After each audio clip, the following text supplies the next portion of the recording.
Hello students.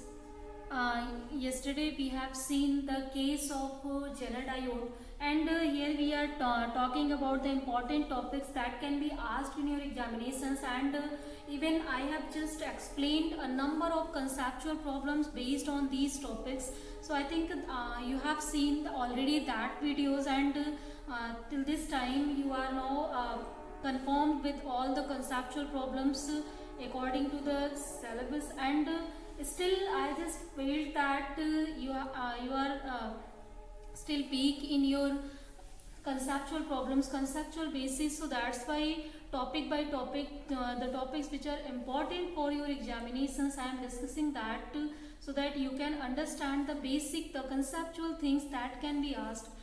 You solve the numericals also, so have to solve it also, but still to solve the numerical, first of all you have to clear your conceptual, your basic, your fundamentals before solving it. Otherwise you will not be able to solve if it will come in any tricky way.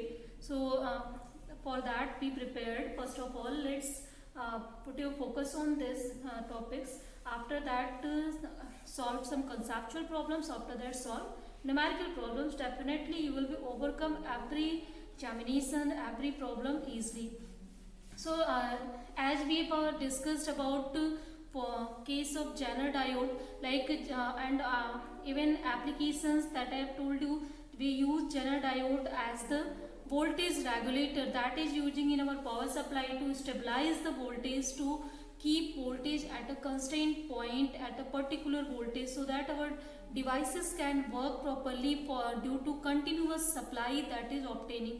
Means if there is no fluctuation in voltage or current that is supplying to the system, then in that case that all electronic or electrical instrument that will work properly.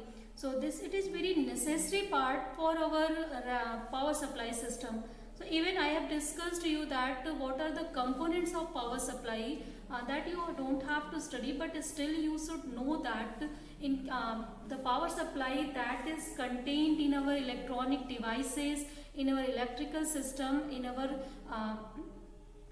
in the mains of our home, and all actually everywhere before giving us powers, or in an institution or everywhere, when we are just connecting the whole electricity or electric system of our instruments to any mains, then that main supply, that mains contains a power supply system of its own, and even these stay to stabilize voltage or current, even to stabilize it more to work for the proper working. Every electronic instrument has its own power supply system. So basic things that a power supply contains, that is, first of all I have just told you, that is the rectifier. First of all we have to convert AC into DC signals. Some of the devices also works on AC, but most of the electronic devices that needs DC current to work properly. After conversion of alternating current into direct current, now what we can start. First of all, as you know that only 86% of the signal that can be converted into DC. So after the conversion, some unwanted signals that can be contained in the rectifier also. So we have to filter them, that unwanted signals, otherwise there will be some leakage in our devices, so our devices can be can stop work properly in that conditions. So to prevent that, we filter it. After that we regulate it at some particular voltage to reduce, to stop the fluctuations according to the input. Suddenly suppose that input is voltage is increasing or decreasing, then according to that output will also increase or decrease. So we need to stabilize that. For that we use voltage regulator, and in that case Zener diode helps us to regulate it properly. So nowadays to make the Zener diode, even regulators can be made with the help of resistors and capacitors also, but still nowadays Zener diode actually due to its property of Zener breakdown in reverse bias condition, we have seen that at a particular breakdown voltage its current become constant. After that even voltage will increase, there will be no effect on the current. So in our home supply, what is our problem? That the increment of the voltage is our problem. Suddenly we are using only 200 volt to 20 volt, and now supply increased by 250 to 260 300. Then in that case the burning conditions of the electronic devices that occurs. So in that way Zener diode helps us in many way to prevent it, because with increase in voltage there is no effect on the working of Zener diode. So the current that is flowing through the Zener diode, that is constant with increase in voltage. Ultimately the output that is obtained in any electronic circuit, that will be constant. So in regulators that is necessarily used. So this is also the use of special purpose diode. Even special purpose diodes are the application of PN junction diode, knowledge of PN junction diode, and also we use special purpose diodes in various field in our electronics. And next device that we were talking about, that is photodiode. So before studying it, we have already studied about photocells.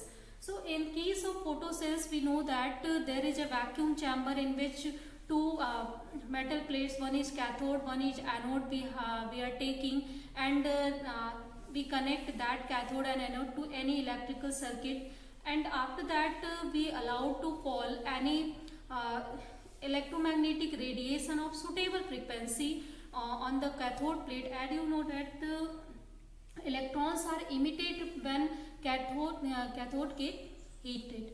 So we have to heat that cathode. For that there are so many processes, and even you know that the process of electronic emissions, like the process for the secondary emissions, and with the help of heat, with the help of light, photonic emissions, it is called thermionic emissions. So with the help of all these processes, even electronic emissions can take place. So in case of photocells, we use the phenomena of photoelectric emission, and also means with the help of photons, with the help of radiation, we are getting the electronic emission. So that is known as photoelectric emission. And for the every emission, you know that first of all the energy we are supplying to the system, that should be greater than the work function of the metal.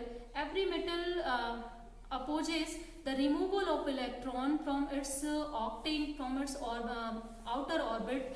Even it is called free electron, because it is free to move within the surface. Suppose that there is a spherical region, electron is free to move within it, but still it is bounded by the nucleus by some attractive forces.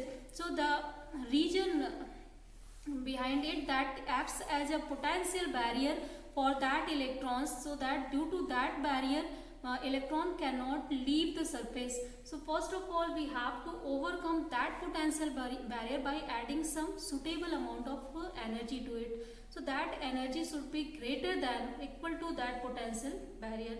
If it will be equal to that potential barrier, then the electrons that are at the surface, they will be free, and for that we get electronic emission. But if it will be greater than that, then the core electrons can also overcome the potential barrier, and more electrons can be obtained in the circuit. So this is the basic principle for the photoelectric emissions. You have already studied that, and we have made a device on it, that is known as photocells. So in case of photocells, we use cathode and anode as the primary source, and the photodiode, that is, you can see that this is the extended part of the photocells also, where we were using anode and cathode. In case of photocells in the vacuum chamber, here we are using diode in the place of that. Even you know that diode contains p-type, n-type material. So that p-type contains positive charge carriers, n-type contains negative charge carriers, and even the barrier that is forming here, that contains positive ions and negative ions. So here all the conditions for cathode, anode, that types of conditions are fulfilling here. Then after that, if radiation of suitable frequency that is allowed to fall on the junction, then if it is greater than the work function of the metal, or through which we have just made the PN junction diode like germanium or silicon, whatever we are using. So for that case, obviously germanium and silicon will have some work functions, and if light is falling on it of suitable frequency, means greater than the energy greater than the work function, then photoelectric emission takes place. Means some of the covalent bonds of acceptor and donor ions that gets break down here. So breaking, due to breaking of covalent bonds, electron hole pairs are generated. So here we are getting charges or electronic emission. Here two types of charges we get. In case of photo cells we were getting only one types of charges. Here two types of charges, positive negative charges we are getting due to breakage of any covalent bond, and means number of concentration of the carriers that is increasing due to fall of radiation. So the process is very simple. In the case, even I have just told you that photodiodes we are using, that is in reverse bias. So why we use it in reverse bias, we have discussed yesterday that already, because photodiodes we actually the region is behind the application. The application is that photodiodes we use to measure the intensity of radiation. So intensity of radiations, you know that that is directly proportional to number of electrons that are emitting. You know that law of photoelectric emission, and we are using that law here also. Law of photoelectric emission tells us that the kinetic energy of the electron that is dependent on the frequency of the radiation, and number of electrons that are emitting from any metal surface that is dependent on the intensity of radiation. So here we can measure the intensity of radiation by the measuring the difference in the number of concentration. So the region behind we are using the photodiodes, that is in reverse bias. You know that that is that when we are using the photodiodes in the reverse bias condition below the breakdown potential, then number of minority carriers that changes more than the number of majority carriers as it was in case of forward bias condition. So as in the case of forward bias condition, the number of majority carriers that changes due to fall of radiation that are very few, and already number of majority carriers are very high, then we cannot measure the difference due to that very few carriers that are producing due to fall of radiation. But if we are using the case of reverse bias, then in that case the number of minority carriers are very few already, and current is very few. But if some of the minority carriers will change, then due to change we can see a great change in current due to that. So we can measure here the difference in current easily due to change in minority carriers. So that's why we use reverse bias condition only to see the change in current, see the difference in current due to change in number of minority carriers due to change in intensity of radiation that is falling on it. So if we are changing the intensity of radiation that is falling on it, and we want to see what is the effect of this intensity, or what is the difference in the intensity that we have used on it, we can easily calculate it with the help of the difference in current that are obtained with the help of minority charge carriers. Because if you know that, we can calculate even carrier concentrations in the case of semiconductor diodes by using some formula easily. So if intensity increases, then you know that number of charge carriers that will increase. Intensity increases means what it is now able to produce more charges from here. And if number of charge carriers that are increasing, then in that case current will increase also. So if we measure that current in case of reverse bias, then that will allow us to compare the intensity or effect of intensity to measure the intensity of radiation also. So easily we can measure the intensity with the help of photodiode in case of reverse bias. So I think the reason behind why we are using photodiodes in reverse bias only, that is clear to you. There is a reason for always to use any device in any certain condition, because that device can work in that condition maybe more properly, or that can serve our purpose. Always we try to make some physical device or to solve our problems. Always we make some discovery to for our comfort, for our safety and other things. So that's why we always see that what is our purpose to make it, and if some of the things that serves our purpose, then we use it. So here we wanted to measure the intensity of radiation, and for that we have seen that if we are using photodiode, and in case of reverse bias, then that serves our purpose. So that's why we are using it in reverse bias. Clear? I think the answer is clear. And let's see its circuit diagram, stop all, and symbol of photodiodes. So this for circuit diagram, I have just told you, just remind this circuit first. This whole diagram, just remind it. It will help you always to understand the case of PN junction diode or any semiconductor device that we are using here.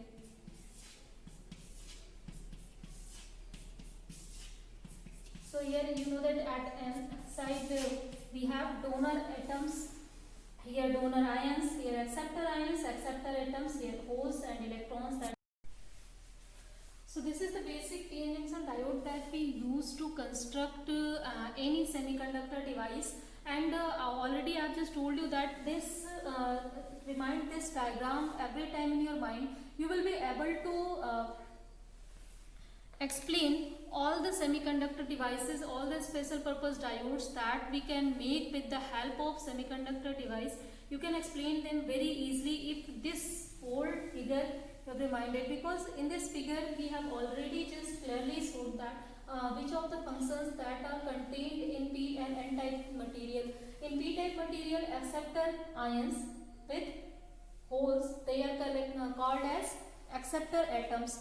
In N type materials, this is donor ions, and if an electron is attached to it, then it is known as donor atom. So first, before joining them individually, only acceptor ion atoms and donor atoms that are contained in P and N type material respectively. But if we join the P type and N type material, or we put them contact with some chemical process, then after that a depletion region is formed, a barrier is formed. In that barrier we know that these holes and this deficiency is filled up by this electron, and after that they are converted into ions. So these are acceptor ions and these are donor ions.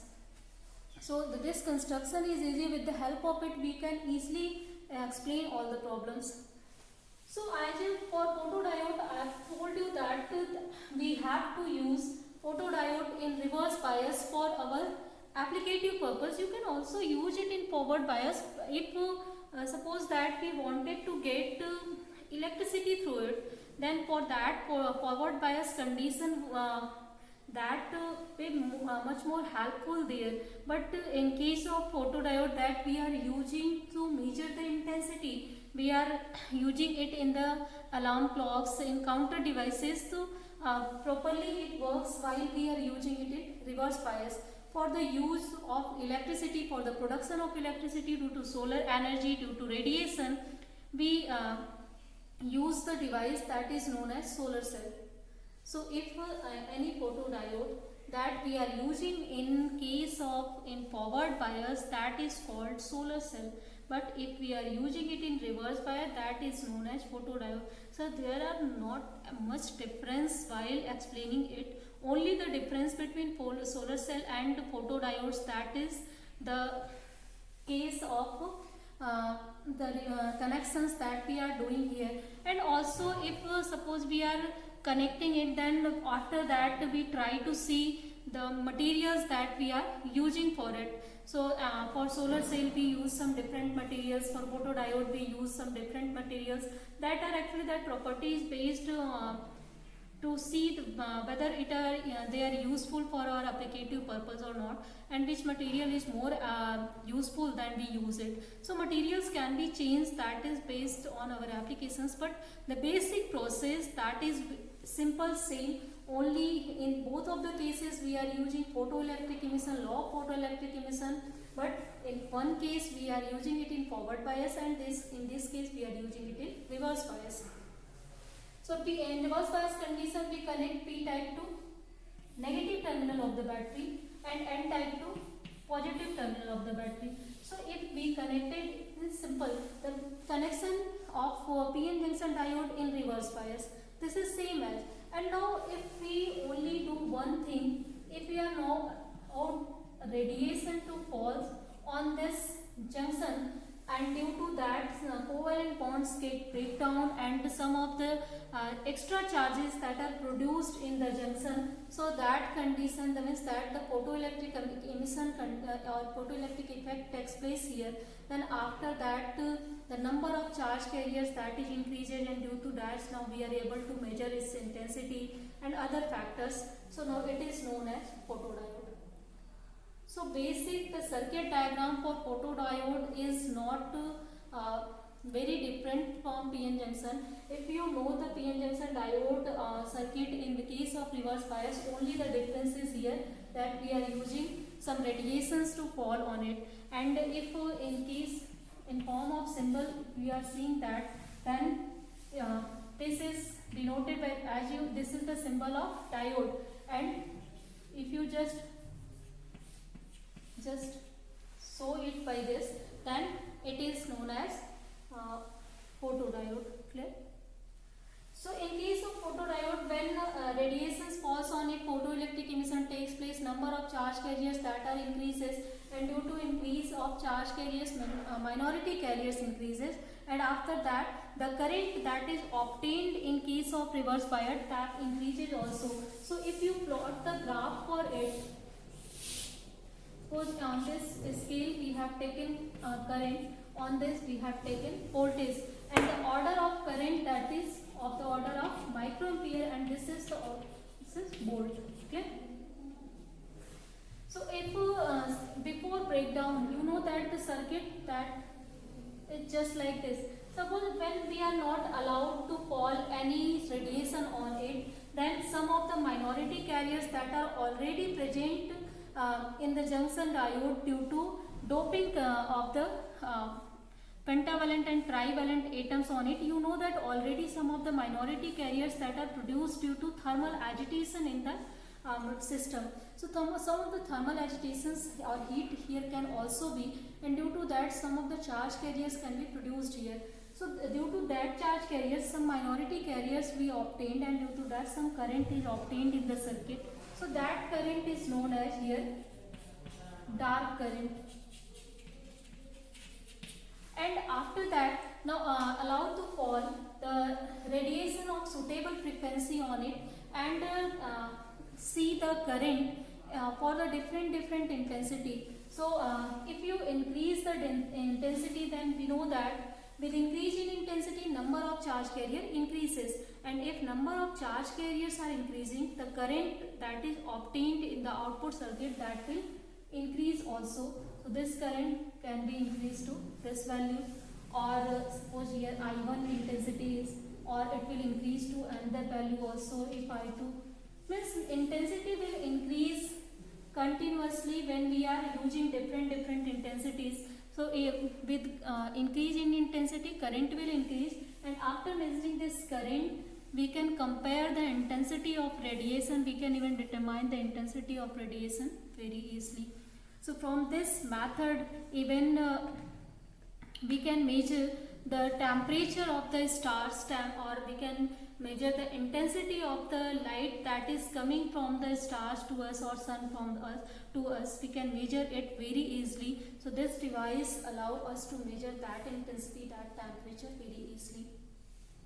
So this is the basic working principle, diagram and graphs for the output and current voltage. So I think all these things that we have discussed already, you know that now, and even we have discussed it already in class also. Here we have discussed it again as the revision. Take it and try to understand it. You have already studied that. I think still there is no confusion in. Let's see it's some applications. So where we can use photodiodes. some of the applications, even I have just told you why we are using it in reverse bias condition. So to measure the intensity of radiation, to determine the temperature of the stars, we can measure calculate the temperature of the stars. So these two applications are very clear to us. And also I have just told you whatever application of photocells, that all the applications can be fulfilled easily by the use of photodiodes, as we are using as a replacement of the photocells the photodiode to remove the heating problem that was arising in case of photocells. So just suppose like if we can use it in alarm circuits. So in the case of alarm circuits, we use its condition. Suppose that here or in case of alarms, just like suppose this is our any lockers, and here a photodiode is attached to it, to the locker, and from somewhere the light is continuously falling on it. So till the time when the light is falling on this photodiode, a continuous current that will flow in the output circuit. Means a circuit, electrical circuit attached to it, there will be some continuous flow of current, and till that time the ringing device that is attached to it, that will be in the off state. But whenever there will be some change in that current, then that ringing device will automatically starts to vibrate, and due to that reason alarms will activate here. So this is the process to use it in alarm circuit. Suppose someone wants to break this locker, and due to that obviously that will break the light coming to the photodiodes on it, and due to breakage of the light that is falling on the photodiode, the current in the output circuit that will reduce, and due to reduction in the current, the ringing device attached to it, that will start to flow, and that's in this way alarm circuit works on the photodiodes. Second things where we can use these types of devices, that is the case of automatic doors.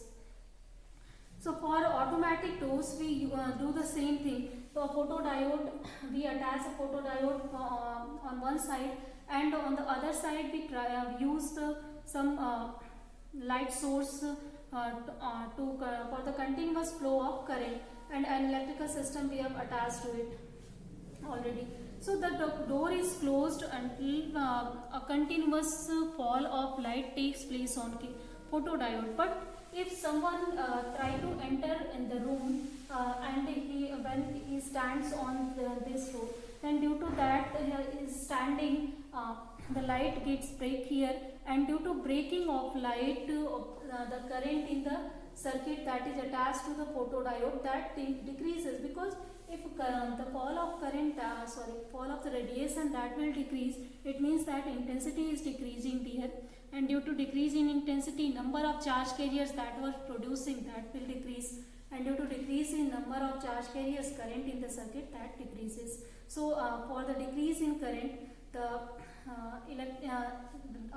door will open automatically for that region. And the same process we use in the road lights, that we are using on the roads, they automatically get off when sunrise is, the case of sunrise is here, and after at dawn it automatically on. So the on-off system, automatic on-off system, that we used with the help of photodiodes easily. Means in some of the at some places we can use its continuous light flowing property, and at somewhere we can use its breaking property.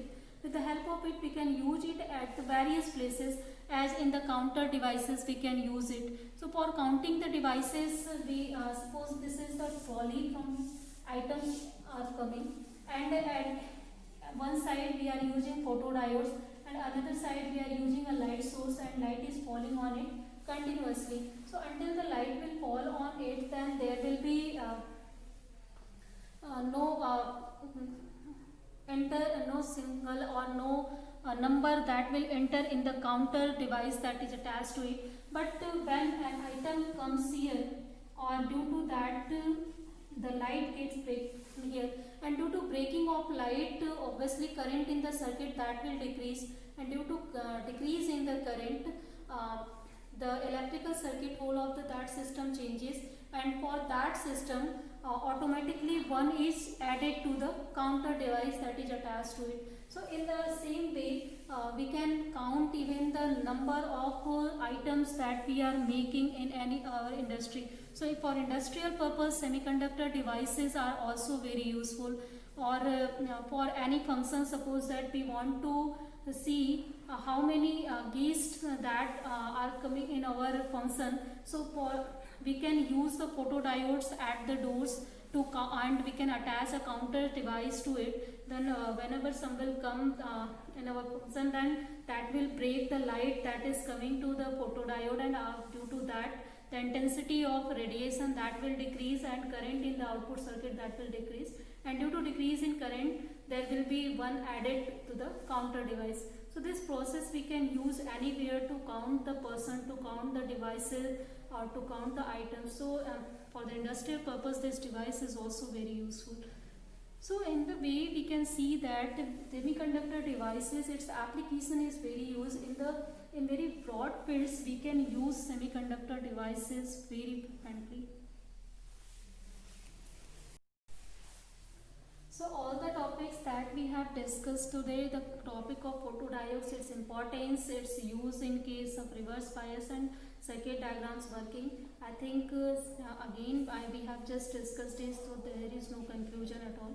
So let's end the class here. In next classes we will see the case of solar cell and LEDs, and after that I will end that chapter. So let's see that in next class, and study well, be healthy.